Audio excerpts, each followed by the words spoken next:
Selamat pagi. Bismillahirrahmanirrahim. Assalamualaikum warahmatullahi wabarakatuh. Seperti biasa, selamat bertemu kembali dengan kegiatan proses belajar mengajar pada mata kuliah manajemen perbankan. Dan pada kegiatan hari ini, pagi hari Rabu tanggal 23 untuk kelas karyawan reguler ya. Kemudian juga mungkin hari Jumat hari ini untuk kelas 326 dan tentu saja mengawali perkuliahan pada pagi hari, siang hari atau mungkin bahkan malam hari untuk kelas karyawan ya. Seperti biasa, semoga puji serta syukur selalu kita sampaikan kepada hadirat Allah Subhanahu wa taala yang senantiasa selalu melimpahkan dan hidayahnya kepada kita semua. Pada saat ini kita masih bisa diberikan kesempatan untuk udara segar, menikmati indahnya alam ini, kemudian bisa juga mengikuti proses perkuliahan, karena mungkin yang hari ini rekan kita, teman kita yang dalam keadaan sakit atau mungkin ada keperluan tidak bisa memberikan hikmah seperti yang saat ini kita alami. Dan mudah-mudahan ke depan kita selalu diberikan juga kesehatan dan juga diberikan kelancaran atas segala harapan dan cita-cita yang insya Allah semuanya berdasar terhadap ajaran syariah maupun etika ataupun norma yang berlaku di kita ataupun di lingkungan. Tentu saja juga sholawat serta salam semoga tetap dilimpahkan kepada Habibur Nabi Muhammad Sallallahu Alaihi Wasallam, kepada keluarga, sahabat-sahabatnya, serta seluruh umatnya yang selalu taat ajaran beliau yang insya Allah mudah-mudahan termasuk di antaranya. Jadi mahasiswa dan mahasiswi semester 4 pada mata kuliah manajemen perbankan kemarin kita belajar tentang fungsi-fungsi perbankan. Memang bicara fungsi itu ada 3, yaitu menghimpun dana, kemudian menyalurkan dana, dan jasa-jasa kegiatan lainnya. Walaupun kalau secara spesifik ya perbankan itu ada beberapa ya tugas secara spesifik, salah satunya agent of trust ya, jadi agen kepercayaan. Jadi bank dipercaya untuk mengelola dananya, menyampaikan antara yang kelebihan dana dengan yang kekurangan dana, sehingga roda ekonomi bisa berjalan dengan baik dan lancar. Pada saat ada pelaku usaha yang membutuhkan dana, uang itu tidak tersimpan di salah satu orang atau pribadi-pribadi orang ya, tetapi disimpan di bank, dan banklah yang mengatur gitu ya. Dan kemarin kita sampai di fungsi yang kedua ya, kalau bahas secara fungsi, di mana yang pertama fungsi menyalurkan dana, kemudian menghimpun dana, kemudian menyalurkan dana. Dan hari ini kita akan mempelajari atau menyampaikan pada pokok bahasan pertemuan keempat ini tentang jasa-jasa kegiatan lainnya. Walaupun sebetulnya dalam implementasinya saya kira dari mahasiswa reguler yang masih semester 4 dan baru keluar SMA yang notabene kerja maupun kelas karyawan, apalagi ya sudah berimplementasi dengan fungsi bank yang ketiga ini, jasa-jasa ya, baik transfer maupun clearing maupun pembayaran-pembayaran yang dilakukan oleh yang difasilitasi dari jasa yang ditawarkan oleh pihak perbankan ya, seperti itu. Baik, selanjutnya izin share saja. Oh iya, tetapi sebelumnya, sebelum kita menyampaikan apa yang menjadi materi jasa-jasa perbankan lainnya, kita ada untuk mengisi komposisi nilai akhir yang salah satunya itu ada tugas. Dan tugas itu bisa kolaborasi antara tugas pribadi dengan tugas kolektif atau kelompok. Tetapi untuk di mata kuliah manajemen perbankan hari ini saya kira tugasnya tugas kelompok saja ya. Jadi tugas pribadinya mungkin pending dan artinya nanti yang masuk ke komposisi tugas dengan 20% itu tugas kelompok aja.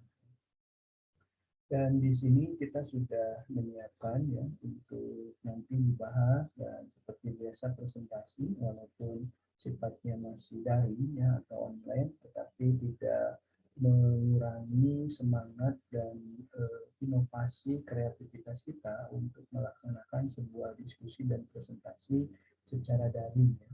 Jadi seperti biasa presentasinya nanti dibuat virtual dalam bentuk video ya atau yang lainnya ya. Baik, saya berikan petunjuk dan informasinya untuk tugas kelompok yang nanti akan dipresentasikan oleh setiap kelompoknya. Jadi untuk pelaksanaan yang pertama ya, ini mohon kepada semua ketua kelas baik di E maupun di F dan G untuk kelas reguler, kemudian untuk kelas karyawan di usia 26 ya, ini sulit barangkali ya bisa dikoordinasikan. Yang pertama dari satu kelas di kelas Anda baik E, F maupun G ataupun di skala 26 ini membentuk beberapa kelompok ya. Jadi mahasiswa membentuk beberapa kelompok yang masing-masing kelompoknya terdiri dari 3 orang saja ya. Jadi ini saya revisi jadi bukan 3 atau 4 tapi 3 orang saja. Ini 3 orang saja. Jangan terlalu banyak karena biasanya kapasitas terlalu banyak anggota dalam kelompok tidak terlalu optimal masing-masing dalam fungsi dan tugasnya ya.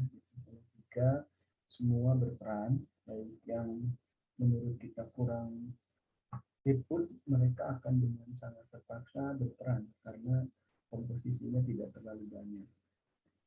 Dan koordinatornya artinya siapa yang dipilih koordinator di antara kelompok tadi ya silahkan kalian bertiga memilih sendiri siapa yang dianggap pantas untuk koordinator. Nah, fungsi koordinator itu selain mengkoordinasikan dalam pencarian materi nanti ya, kemudian pembuatan makalah, kemudian pendelegasian tugas A oleh siapa, tugas apa oleh siapa, kemudian siapa mengerjakan apa, ini mungkin koordinator lah yang mengkoordinasikan dan membagi serta mendelegasikan, termasuk dalam nanti pembuatan PPT dan pembuatan video presentasi ya, karena kita tidak sinkron, artinya presentasinya tidak sinkron saat itu menggunakan Zoom meeting, jadi berlaku asinkron. Berarti Anda harus membuatkan semacam tutorial video seperti yang saya lakukan ya.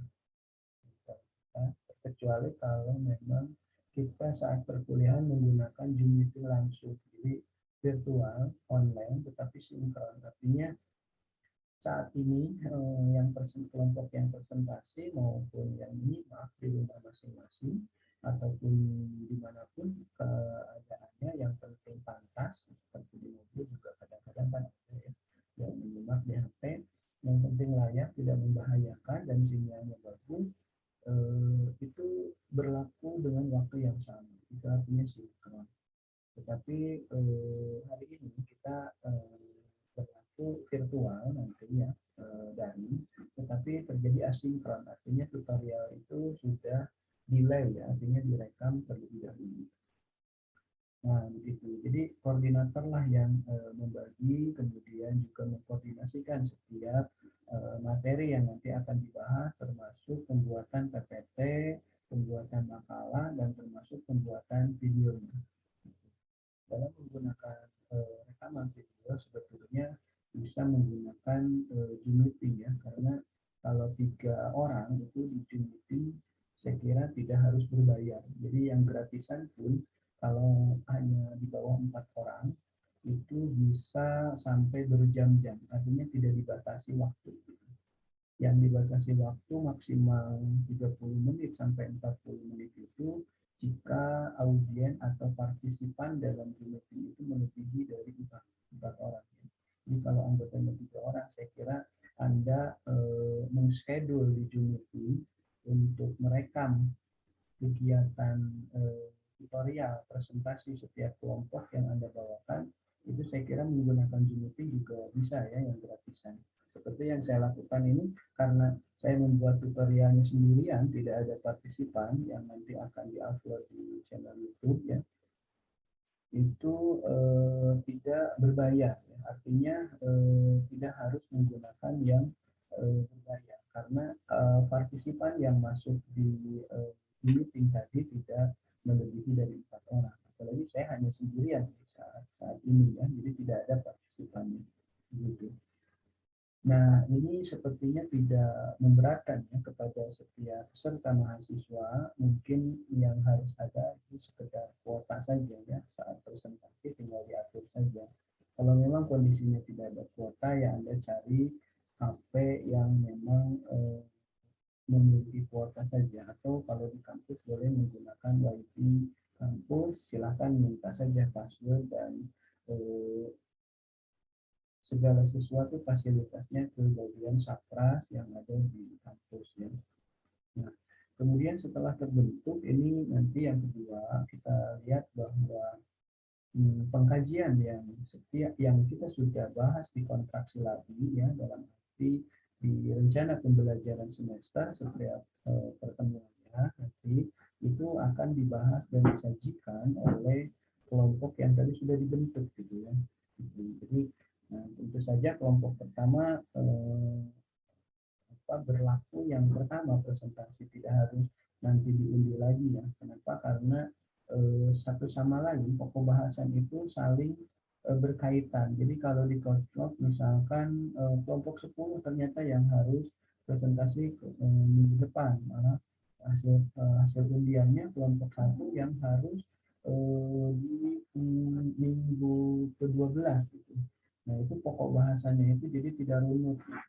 Jadi untuk tampil presentasi sesuai urutan kelompok. Jadi kelompok pertama ya di pertama, artinya minggu depan sudah mulai presentasi ya. Gitu. Jadi tidak ada pengundian kembali. Nah, tetapi bukan berarti kelompok 2 sampai kelompok 10 nanti harus santai-santai ya dalam pencarian atau diskusi materinya, bahkan pembuatan PPT-nya. Karena jika bisa, semua kelompok itu harus sudah masuk baik PPT ataupun makalah maupun videonya, kalau bisa ya minggu depan sama-sama dengan kelompok pertamanya. Tapi jika tidak bisa, memang diusahakan kelompok pertama saja yang wajib. Di kelompok 2, kelompok 3 masih ada kesempatan ya enggak gitu. Cuma kalau kita ingin tegas ya semuanya harus kumpul semua supaya tidak ada pemendingan dalam arti leha-leha ya dari kelompok yang kelompoknya merasa di belakang. Baik, yang kedua, setiap kelompok ini harus mengkaji materi pada setiap bab. Jadi nanti di bawah kita sampaikan ya berbagai materi yang harus dikaji oleh setiap kelompok. Gitu. Sebetulnya kajian yang nanti dibahas itu sesuai dengan FPS. Artinya apa?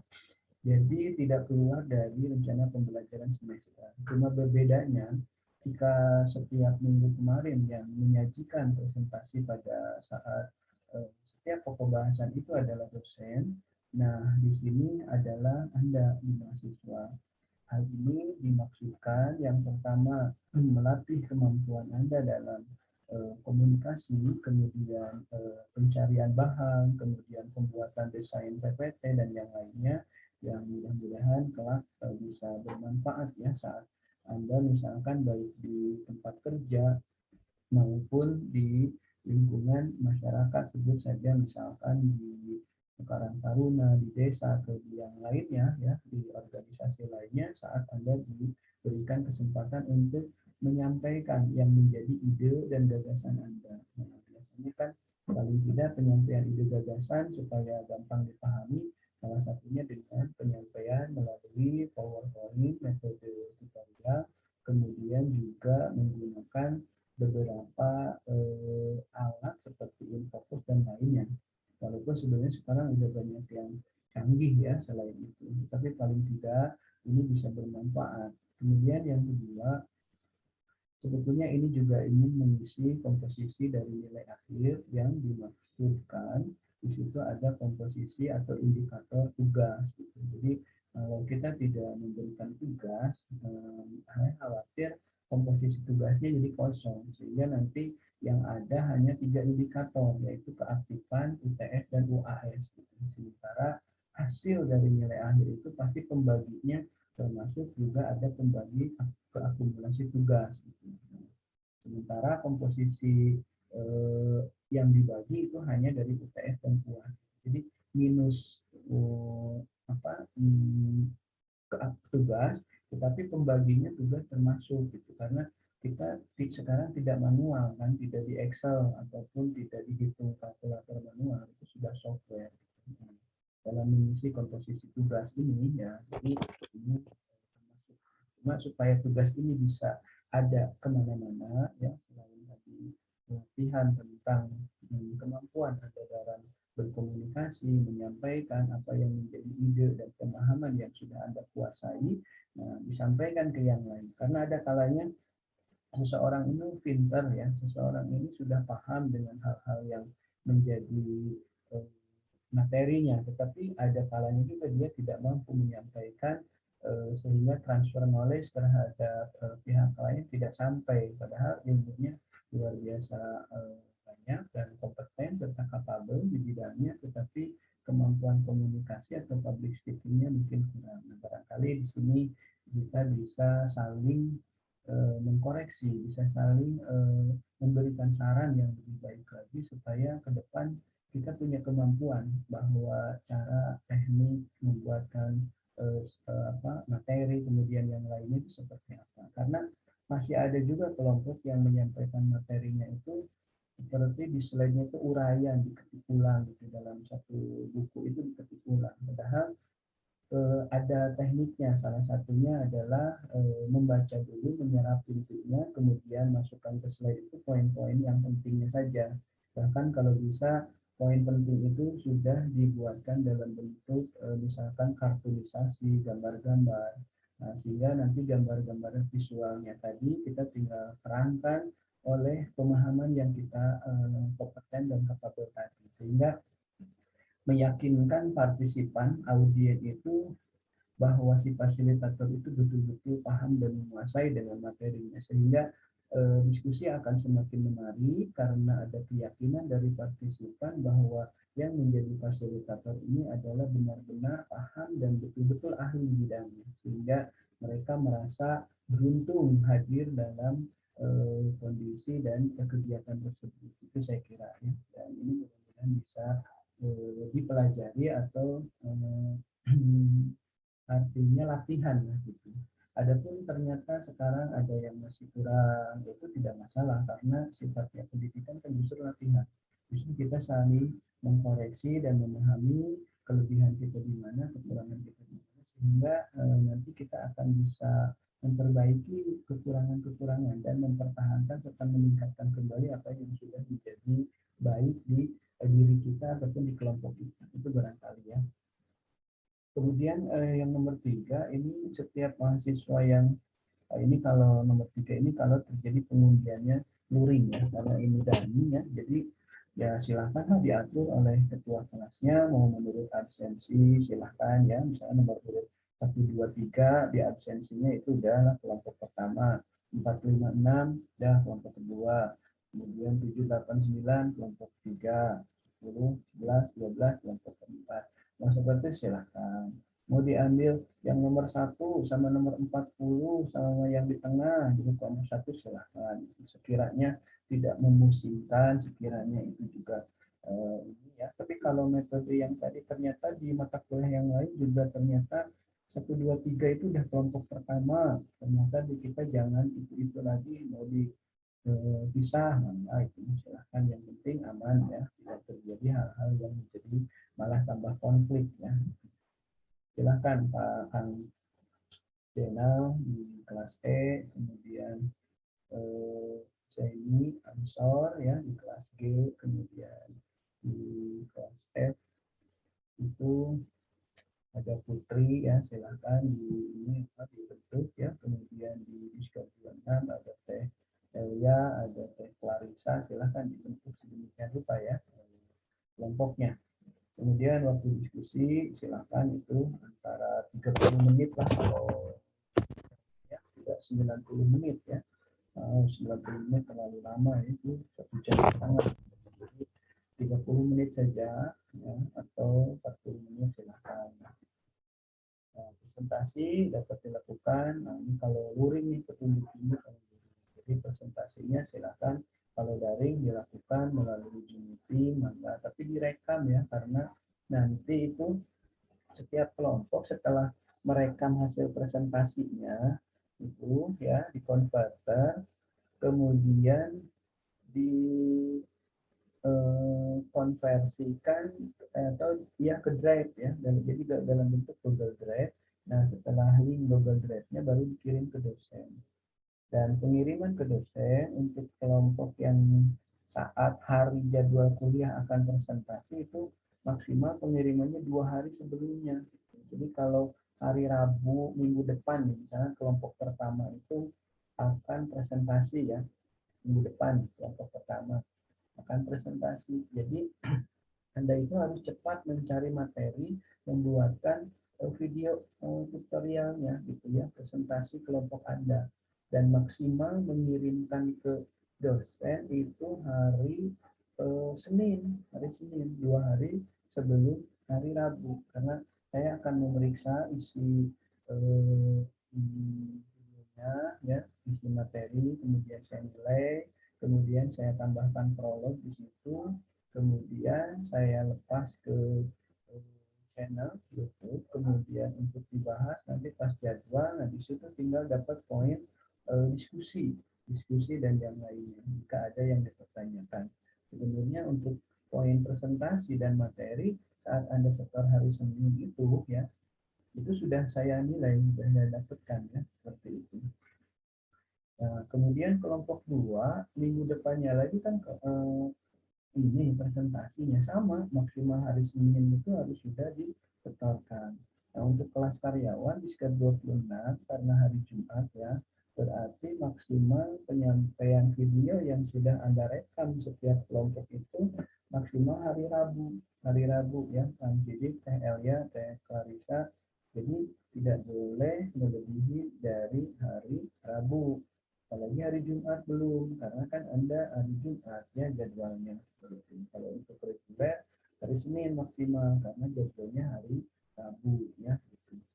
Nah, cara membuatkan videonya ya tadi pakai Zoom juga boleh, Google Meet boleh, pakai Instagram boleh. Yang penting bisa menampilkan video call juga sebenarnya bisa ya, cuma video call tidak bisa menampilkan share screen materinya. Zoom meeting di Google Meet kan bisa. Nah, sekali lagi Zoom meeting yang gratisan juga bisa, karena di meeting itu yang gratisan itu boleh 2 jam sampai 3 jam juga tidak akan mati dengan sendirinya jika kapasitas yang partisipannya hanya 4 orang. Jadi karena anggotanya ada 3 orang, saya kira tinggal ini aja, apalagi kan Anda buka Zoom, kemudian bikin schedule di situ dengan email Anda, dan itu mau 3 jam juga boleh, karena partisipannya tidak lebih dari 4 orang. Seperti itu ya. Jadi aman lah istilahnya kalau mau membuatkan video, nggak usah cari-cari lagi aplikasi yang lain, udah pakai Zoom Meeting aja. Kan Zoom Meeting di setiap laptopnya sudah pada ada kan. Kemudian slide-nya ditulis dalam bahasa Indonesia saja secara singkat dengan jumlah 12-15. Saya kira bisa lah ya, karena beberapa materi mata kuliah lain sudah saya simak banyak yang presentasi juga ya, walaupun kalau mereka menggunakan sinkron, artinya Zoom meetingnya bareng-bareng dengan teman sekolah. Kalau ini kita asinkron, delay ya, direkam dulu kemudian diupload ke channel YouTube. Ini bermaksud karena pada saat jadwal kadang-kadang kita suka bentrok dengan rapat-rapat yang mendadak yang dilaksanakan baik oleh rektorat maupun oleh fakultas ya. Saya kan kalian sekarang di rektorat sehingga banyak sekali kayak apa ya, penyusunan statuta, kemudian juga namanya kita universitas yang baru karena hasil penggabungan beberapa sekolah tinggi, kemudian juga penjaminan mutu dari mulai standar pendidikan, standar penelitian, dan standar pengabdian kepada masyarakat yang sesuai SNBP, belum lagi SN tambahan ya, SNPT seperti kemahasiswaan, tata pamu, visi misi dan lainnya, itu sangat luar biasa. Jadi ya supaya saya juga tidak mengganggu ya, kemudian perkuliahan tetap bisa berjalan, kemudian juga saya juga mengakomodir beberapa mahasiswa yang memang kondisinya lagi sakit, lagi ada keperluan izin, kemudian juga kuotanya dan sinyalnya saat itu kalau sinkron terjadi masalah sudah barang tentu tidak bisa menyimak. Kalau ini kan bisa delay, bisa diunduh, bisa disimak saat offline dan lain sebagainya. Tetapi nanti setelah UAS kita pun akan ada setelah UTS akan ada schedule di meeting yang sifatnya sinkron. Dan kemudian biasanya di akhir mau UAS juga ada lagi satu kali lagi, sehingga Zoom meeting yang sifatnya sinkron dalam satu semester itu ada 3 ya. Yang lainnya bisa di Google Classroom, bisa di channel YouTube, bisa di grup gitu. Yang sifatnya tugasnya mandiri atau misalkan pelaksanaan itu mungkin bisa di Google Classroom, bisa di WA group gitu ya, barangkali itu kombinasi saja.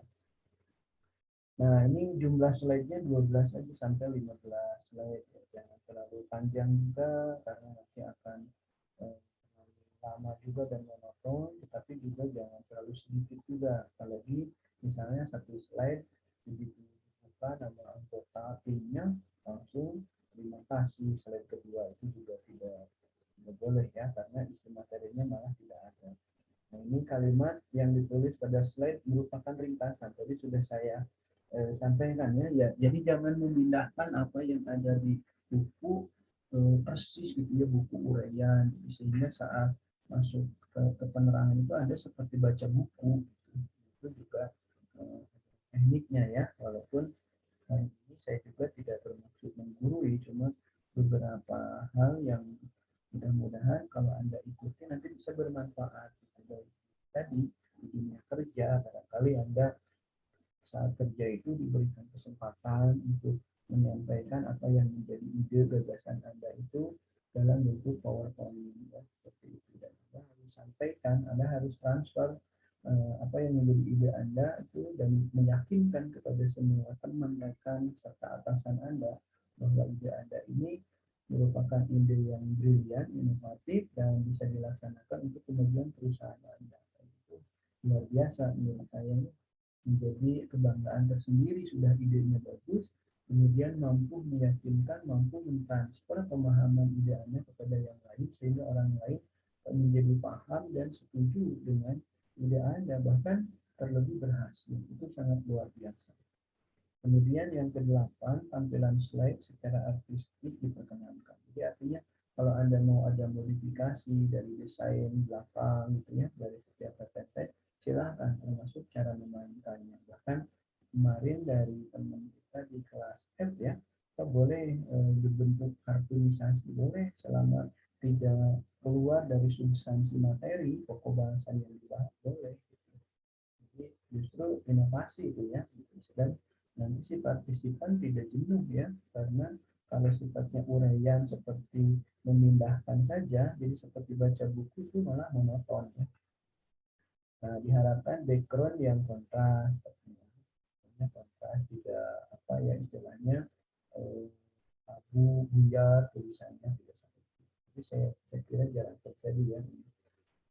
Nah, kemudian dipilih dari 3 itu, tadi kan kalau bekerja ada koordinator. Nah, pada saat presentasi dipilih siapa yang jadi moderatornya seorang, yang jadi apa itu presentatornya siapa, dibagi mau tiga-tiganya silahkan, mau dua silahkan. Kemudian saat ditutup nanti biasanya diskusi di WA group, jadi silahkan dijawab ya, kemudian dicatat siapa yang menjawab, siapa yang eh, menanyakan, kemudian eh, boleh dengan tulisan, ketikan, boleh juga dengan suara.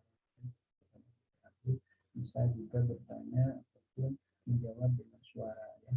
Barangkali Anda lagi di perjalanan menulis mengetiknya agak lama, kemudian juga mungkin suka ada tipe-tipe kan, apalagi kalau ngetik di HP ya, gitu. Mungkin Anda terlalu panjang dengan pertanyaan juga mungkin bisa saja ya, sehingga Anda memutuskan untuk memberikan pertanyaan maupun jawaban dengan suara mereka seperti itu ya. Nah, ini kelompok setelah terbentuk kelompok nanti ini adalah ada kalau kelompok satu kelas ada 14 ya, ini ada pas ya. Pembahasannya 14. Tetapi jika ada 10 ya, misalnya jumlah mahasiswanya ada 30, nah itu cukup sampai di 10 saja. Jadi abaikan saja yang apa materi yang ke-11, 12, 13, 14 diabaikan. Tapi eh, besar kemungkinan antara 12 kelompok itu bisa ya, karena saya lihat di kelas F dan G itu komposisinya ada yang 38, ada yang 36. Kalau 39 terus 13 ya. 13. Kalau 40 juga tetap 13 ya. Karena tidak ada yang 43. Nggak ada ya, 43 nggak ya.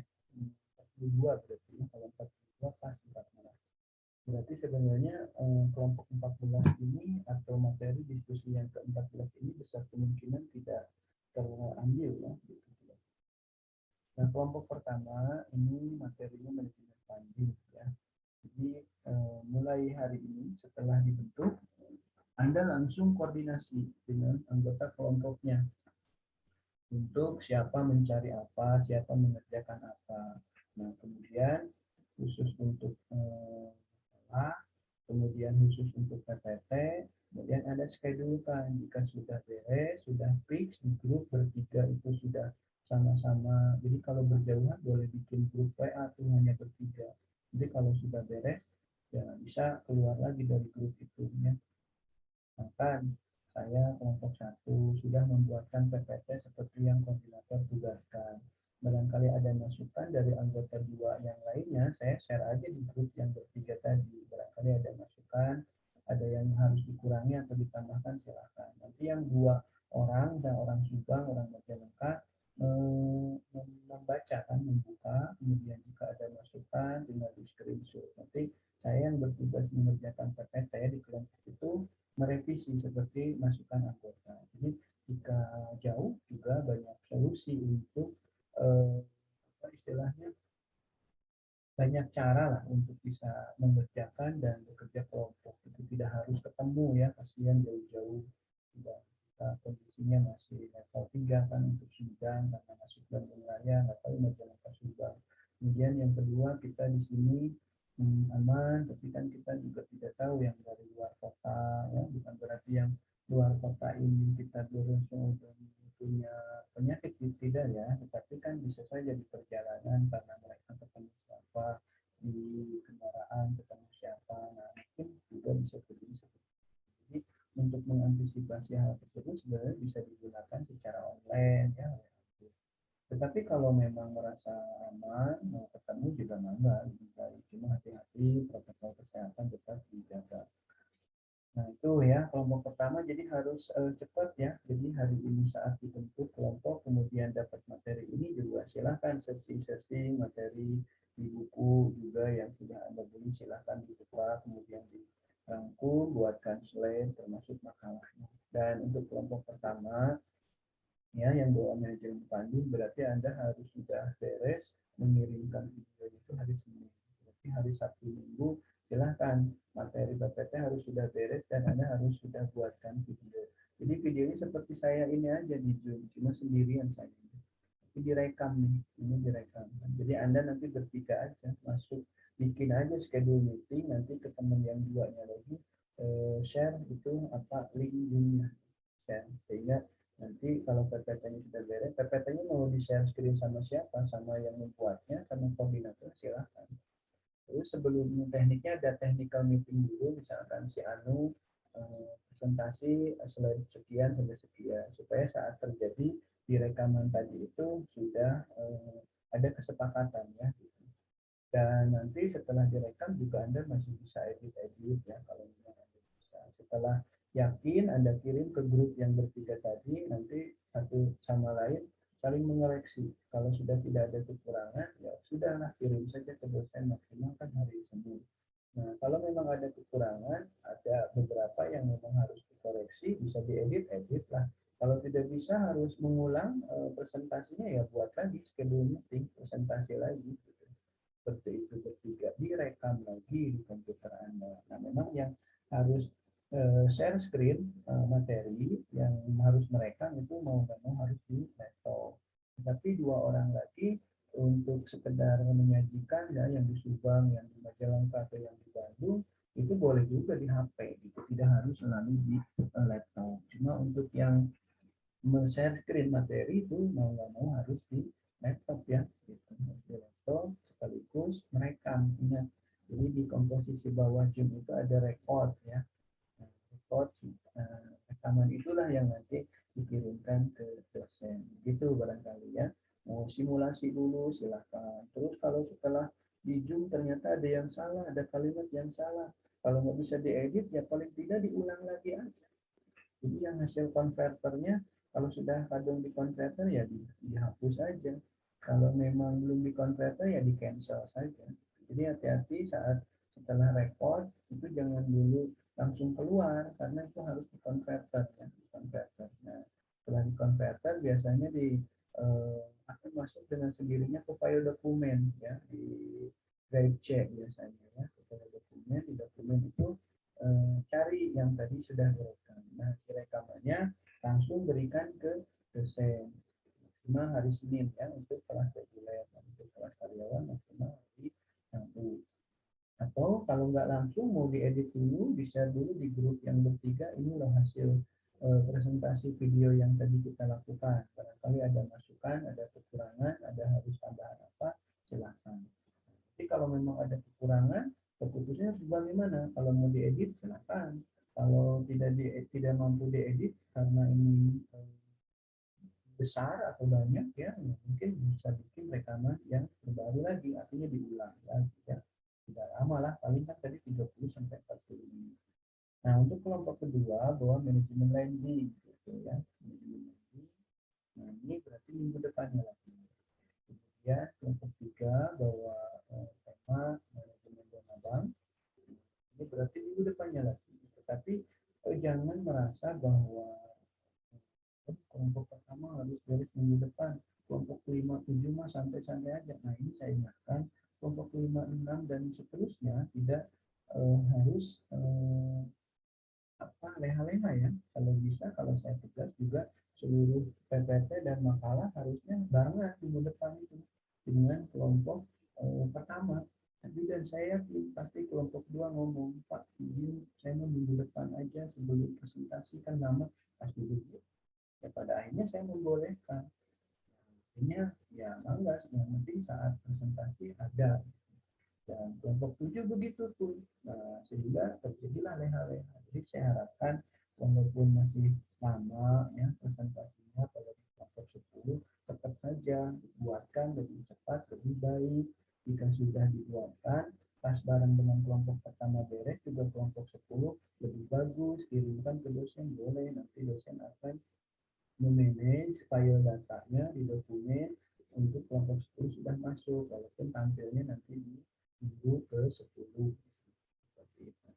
Nah, ini beberapa tema yang setiap kelompok harus membahas dan dilaksanakan dengan baik, dengan pengetahuan bahwa tidak ada lagi kata ulum, apalagi yang harus tampil. Ya, ini kita belajar tanggung jawab supaya kebiasaan ini saat nanti kerja juga sudah terbiasa.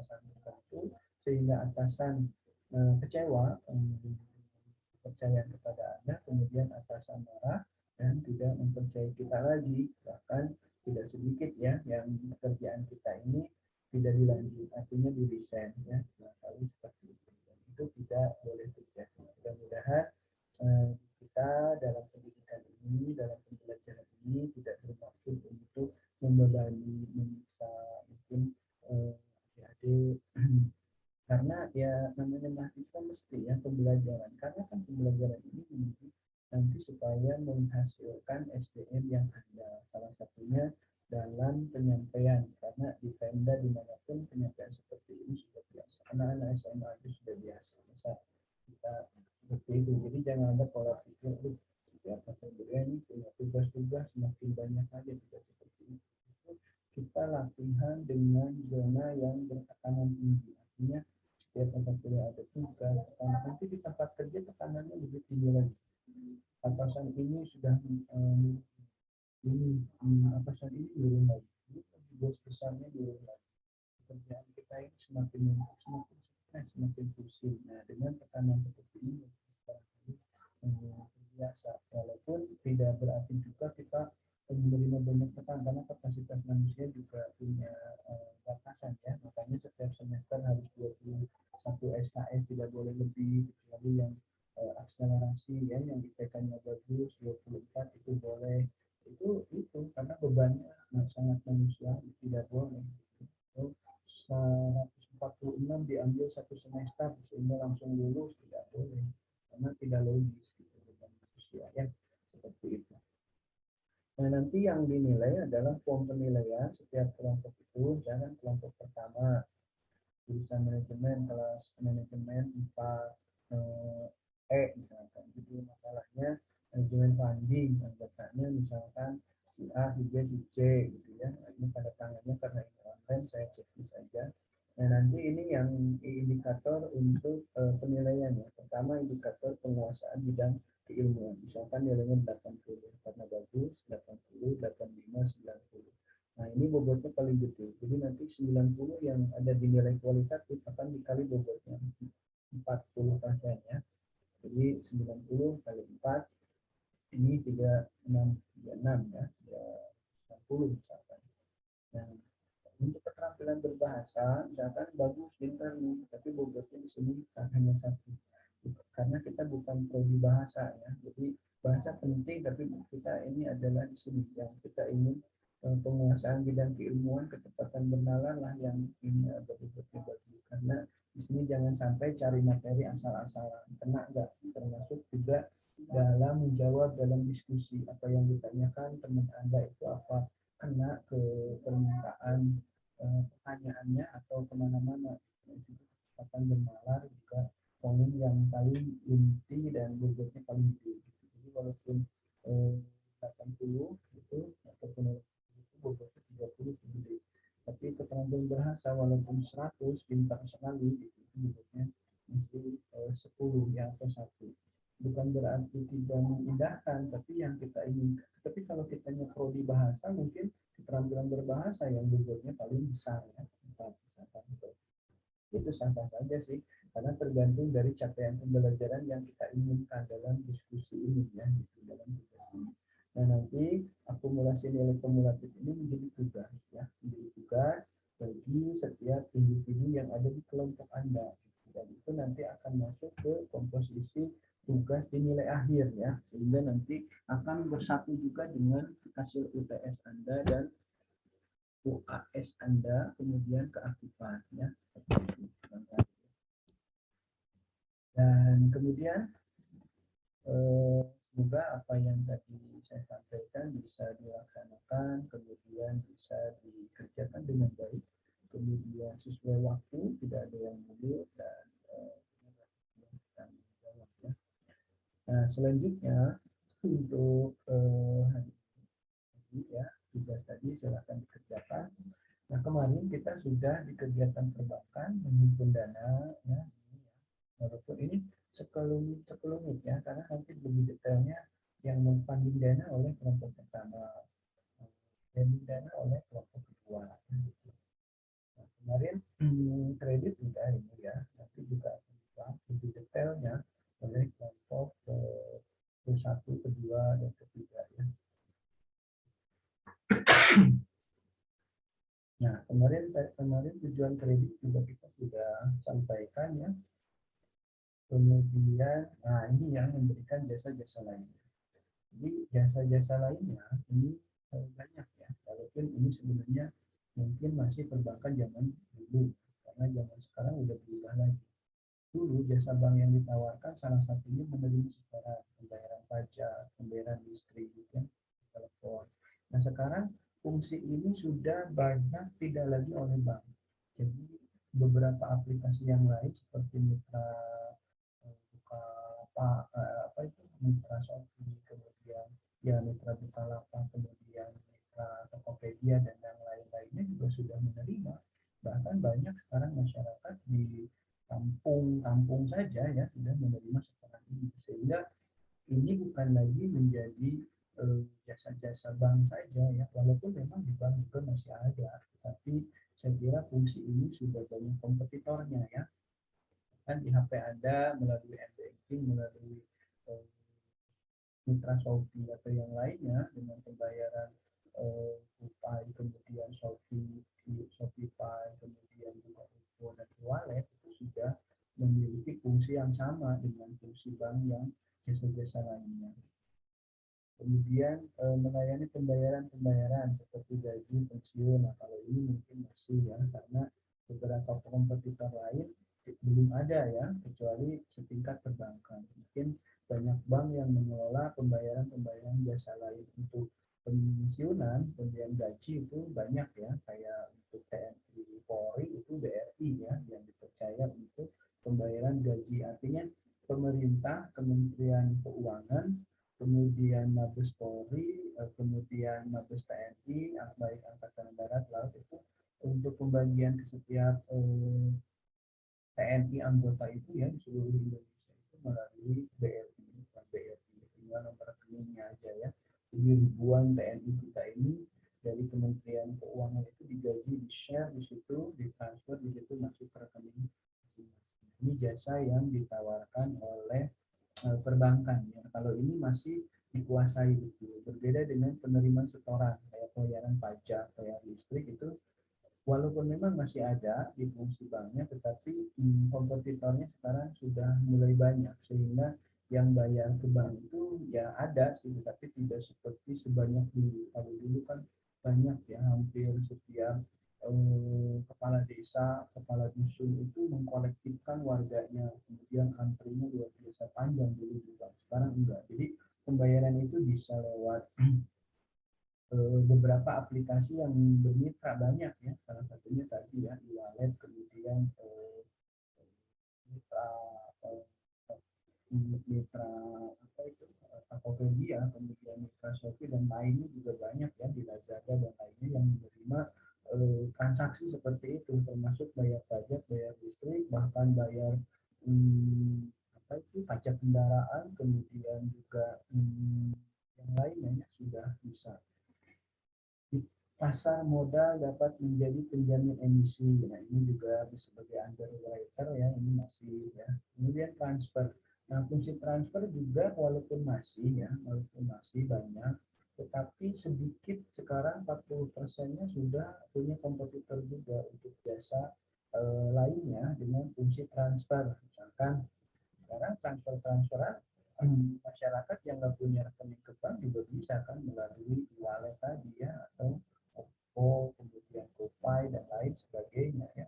Jadi mengirim uang, mengambil uang juga di beberapa mitra yang punya mitra apa, mitra Traveloka, mitra Tokopedia, mitranya Shopee itu sudah bisa, termasuk dagang juga bisa ya, di situ belanja dan lain sebagainya.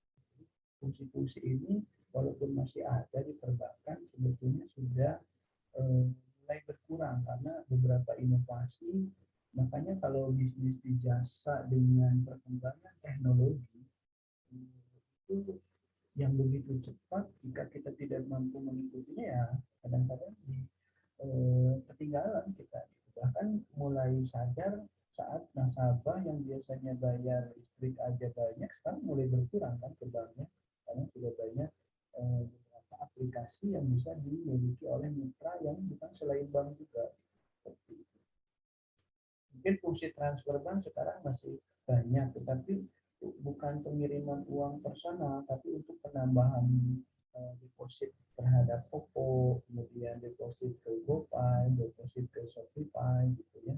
Nah, pengirimannya sendiri bisa dilakukan melalui OPPO Shopify-nya, gitu ya. Tapi untuk penambahan depositnya mungkin masih bisa ya kalau di Shopify kurang, itu ditransfer ya, kan seperti itu. Bahkan di fasilitas transfer terutama di m-banking ternyata di situ sudah menyiapkan untuk penambahan deposit baik ke OPPO maupun ke GoPay maupun ke Shopify dan lain-lain gitu. Tergantung bank itu kerjasamanya menyiapkan. Nah, proses transfer, proses pembayarannya sendiri ternyata bukan melalui rekening yang kita miliki, tetapi saldo yang sudah kita miliki di GoPay ataupun di Shopify yang lainnya. Nah, kalau inkaso masih ya ini tidak dimiliki oleh beberapa yang lain, tetapi ini pun mulai berkurang karena dulu penagihan warteg, cek, biliet giro itu kan sekarang sudah jarang ya dilihat giro juga. Sekarang udah serba virtual kan, tadi ada OPPO, ada yang lainnya, bahkan m-banking dan yang lainnya gitu. Jadi sebenarnya produknya masih ada tetapi kurang diminati. Kenapa? Karena ada proses pembayaran yang lebih kemanfaatannya lebih banyak. Yang tadi virtual, yang banking salah satunya, SMS banking, kemudian internet banking. Nah, kemudian clearing. Nah, clearing jasa penarikan wakaf cek yang berasal dari dalam satu kota. Ini pun ada sih ya, tapi sangat jarang ya. Karena di e-banking itu maksudnya clearingnya clearing yang datang ke bank. Jadi clearingnya sih masih terjadi, tapi dilakukan di hanya sekedar kalau dulu kan clearing kita ngisi, RTGS kita ngisi ya, datang ke bank antri antri juga. Sekarang proses clearingnya itu tidak harus antri ke bank ya, apalagi kalau rekening Anda saldonya besar, ya. Tinggal di saja di HP, jadi proses transfer, proses pemindah bukuan antar kota yang disebut dengan clearing sudah terjadi di HP Anda. Bank Notes ya, Falas ini masih ya, letter of credit, dan deposito. Nah, ini beberapa jasa-jasa yang dimiliki oleh bank. Walaupun dalam seiring perkembangan kadang-kadang ada yang sudah tidak relevan, ada yang kayak ATM juga saya kira masih sih, tetapi ini pun pamornya lah istilahnya sudah agak sedikit kalah ya dengan banking atau yang lainnya, karena kita belanja saja dulu kan tinggal gesek dengan kartu ATM ya, kartu debit. Nah, sekarang tinggal ini aja, nanti di kasir itu kan ada nomor rekening m bankingnya ya gitu. Kemudian si kasir nanti kadang ada yang minta screenshotnya, ada yang minta kirim bukti transfernya, pembayarannya, bahkan ada juga yang nggak usah minta karena di komputer kasir sudah langsung terdetek notifikasinya masuk gitu, sehingga tidak harus dipinta kartu kredit kemudian ATM langsung. Karena lebih beralih kepada apa yang di m-banking ya. Dan di m-banking itu fasilitas termasuk info rekening, kemudian riwayat transaksi itu bisa dilihat mau tanggal berapa sampai tanggal berapa, sehingga bisa mengevaluasi, mendetek pengeluaran dan pemasukan. Jadi kalau ada yang jebol, ada yang terjadi hal-hal yang tidak sesuai dengan transaksi yang kita lakukan, bisa langsung terdetek dari situ ya. Dulu kan kita harus buat buku, sementara buku prosesnya kan harus di print. Pada saat di print bisa saja saat kita sudah di print keluar rumah, disitulah penjebolan terjadi. Saat minggu depan kita ada lagi sudah hilang semua. Sementara di m-banking setiap detik, setiap saat asal ada kuota di HP-nya, Anda bisa cek dan kita bisa analisis ya seperti itu. Nah, itu barangkali adik-adik mahasiswa dan mahasiswi, apalagi di kelas karyawan di perusahaan banyak sekali praktisi seperti kansitus yang di BCA, kemudian juga beberapa teman lain yang ada di bank lainnya, saya kira lebih memahami tentang ini secara implementasi ya. Nah, selanjutnya saya kira dia untuk hari ini. Kemudian saya ingin mengingatkan kembali untuk tugas yang tadi share ya, tugas yang harus dikerjakan tolong dengan baik dan dilaksanakan dengan baik dan dikirimkan sesuai dengan jadwal yang sudah ditentukan, tidak boleh telat supaya pelaksanaan proses perkuliahan presentasi dari setiap kelompok juga bisa berjalan dengan baik. Saya kira itu saja untuk hari ini. Mohon